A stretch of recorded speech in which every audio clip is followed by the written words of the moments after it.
Hello class and welcome to Fairy Tale Week. This week I'm going to be reading a whole bunch of stories from the Brothers Grimm 101 Fairy Tales.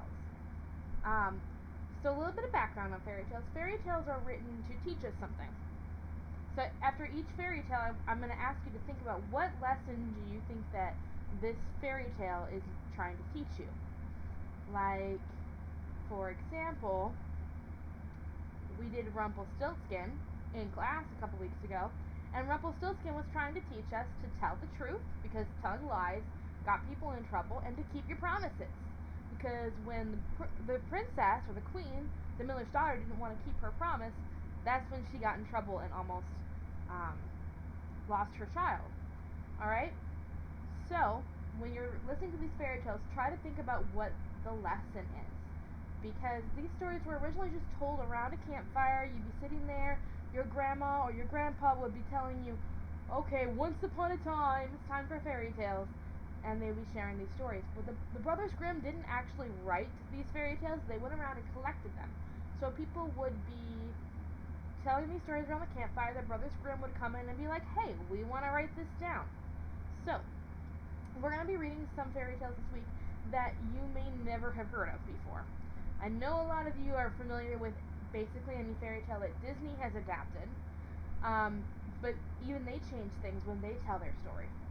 So we're going to be reading some ones that you may never heard of. The first one I'm going to read is called King Thrushbeard. Alright. A king had a daughter who was beautiful beyond all measure, but so proud and haughty that no suitor was good enough for her. She sent away one after the other and ridiculed them all. She made fun of all of them. She thought they were dumb. Once the king made a great feast and invited there from far and near all the young men likely to marry. They were all marshaled in a row according to their rank and standing. First came the kings, then the grand dukes, then the princes, the earls, the barons, and the gentry. Then the king's daughter was led through the ranks, but to every one she had some objection to make. One was too fat, a wine cask, she said. Another was too tall, long and thin has little in. The third was too short. Short and thick is never quick. Oh, she's mean. The fourth was too pale as death. The fifth was too red, a fighting rooster. The sixth was not straight enough, a green log dried behind the stove, so he was all crooked and didn't stand up straight. So she had something to say against everyone, but she made herself especially merry over a good king who stood quite high up in the row, and whose chin had grown a little crooked. Well, she cried and laughed, he has a chin like a thrush's beak. That's a type of bird. And from that time he got the name of King Thrushbeard.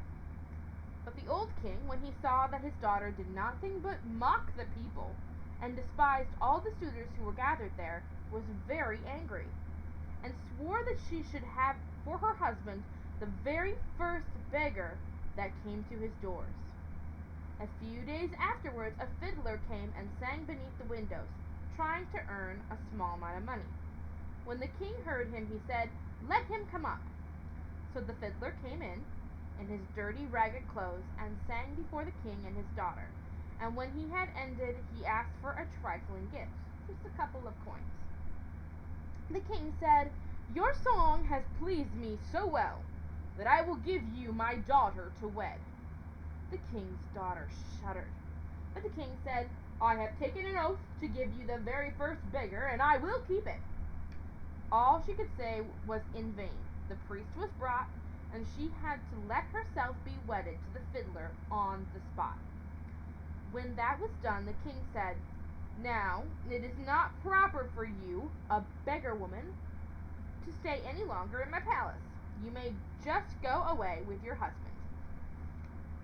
The beggar led her out by the hand, and she was obliged to walk away on foot with him. When they came to a large forest, she asked, "To whom does this beautiful forest belong?" "It belongs to King Thrushbeard. If you had taken him, it would have been yours." "Ah, unhappy girl that I am, if I had but taken King Thrushbeard." Afterwards they came to a meadow, and she asked again, "To whom does this beautiful green meadow belong?" "It belongs to King Thrushbeard. If you had taken him, it would have been yours." "Ah, unhappy girl that I am! If I had but taken King Thrushbeard!" Then they came to a large town, and she asked him again, "To whom does this fine large town belong to?" "It belongs to King Thrushbeard. If you had but taken him, it would have been yours." "Ah, unhappy girl that I am! If I had but taken King Thrushbeard!" "It does not please me," said the fiddler, "to hear you always wishing for another husband. Am I not good enough for you?" At last they came to a little hut, and she said, "Oh, goodness! What a small house! To whom does this miserable shack belong to?" The fiddler answered, "This is my house and yours, where we shall live together." She had to stoop in order to enter the low door. "Where are the servants?" said the king's daughter. "What servants?" answered the beggar. "You must do yourself what you wish to have done. Just make a fire at once, and set on water to cook my supper. I am quite tired." But the king's daughter knew nothing about lighting fires or cooking, and the beggar had to lend a hand to get anything fairly done.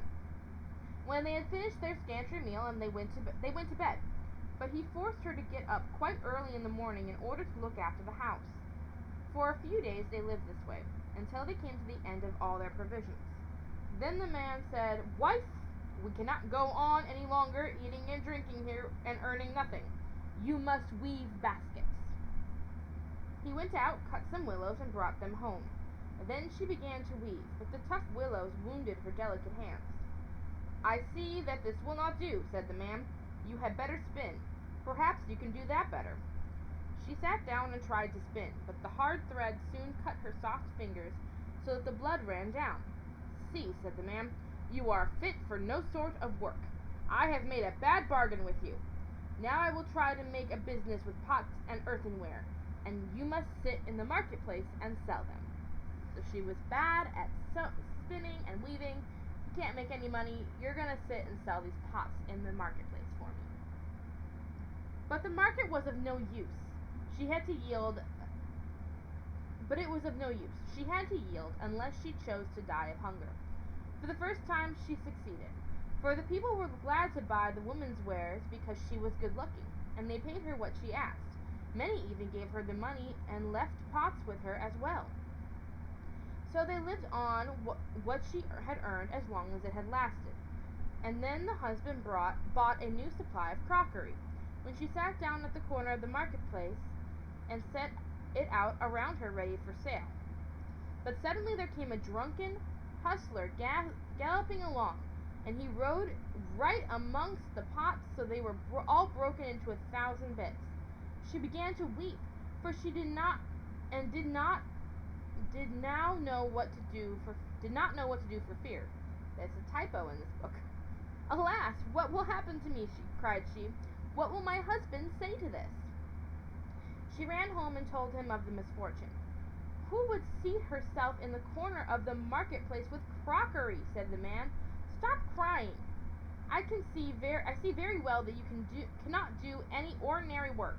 So I have been to our king's palace and have asked whether they can find a place for a kitchen maid, and they have promised me to take you. In that way you will get your food for nothing."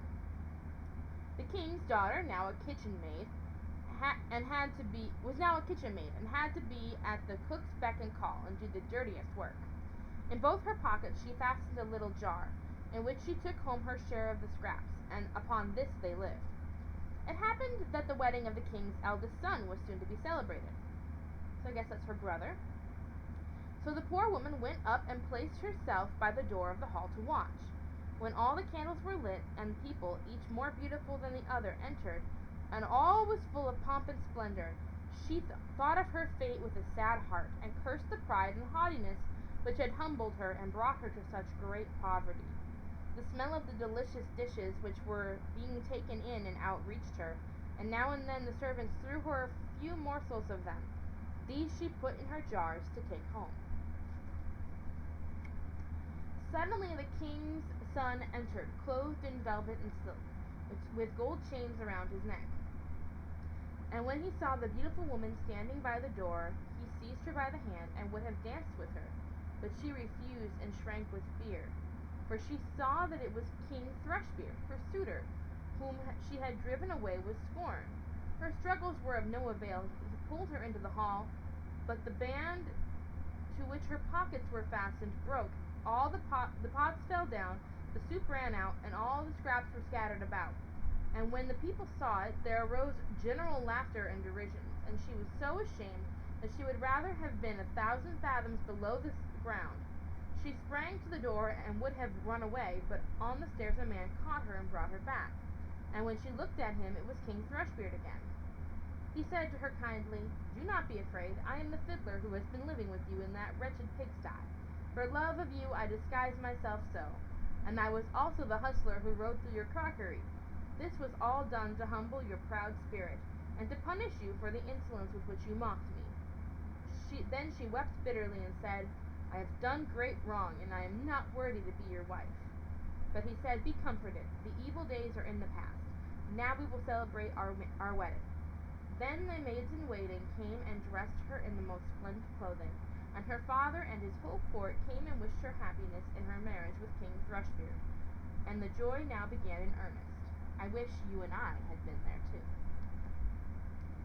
So I wonder what that story is trying to teach us. The princess was so mean to everybody, and then she had to go and live in the shoes of somebody who didn't have a lot of money, and she had to work for her food, and she wasn't very good at it. In the end, though, she learned to not be mean to people and to be humble, meaning that no matter how important you are, you care about the people around you. It doesn't matter if they are richer than you, poorer than you, or whatever, you always try to help them. So I hope that you enjoyed that story, and join me again next time for another fairy tale.